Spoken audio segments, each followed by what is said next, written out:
தமிழகத்தில் ஆட்சி மாற்றம் ஏற்பட வேண்டும் என்று மத்திய இணையமைச்சர் பொன் ராதாகிருஷ்ணன் தெரிவித்துள்ளார்.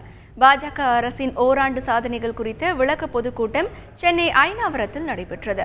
இந்த கூட்டத்தில் பேசிய பொன் ராதாகிருஷ்ணன், தமிழகத்தை ஊழல் இல்லாத மாநிலமாக மாற்ற வேண்டும் என்றார். தமிழகத்தில் ஆட்சி மாற்றம் ஏற்பட வேண்டும் என்றும் அடுத்த ஆண்டு நடைபெறவுள்ள சட்டப்பேரவை தேர்தலை எதிர்கொள்ள பாஜக தலைமையிலான தேசிய ஜனநாயக கூட்டணி தயாராக உள்ளது என்றும் அவர் கூறியுள்ளார். நம்மை ஏமாற்றி இருக்கிறார்கள் ஆட்சியை சேர்ந்தவர்கள்.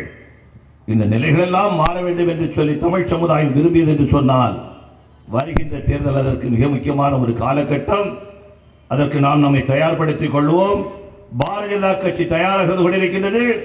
தேசிய ஜனநாயக கூட்டணி தயாராக கொண்டிருக்கிறது. நரேந்திர மோடி குஜராத்திலே கொடுத்த அந்த ஆட்சி, நரேந்திர மோடி அவர்கள் ஒரு ஆண்டாக மத்தியில் கொடுத்துக் கொண்டிருக்கக்கூடிய நேர்மையான, தூய்மையான, ஊழலற்ற ஒரு நிர்வாகத்தை இந்த தங்க தமிழகத்திலும் தர வேண்டும் என்று சொல்லி மக்கள் விரும்புகின்றார்கள்.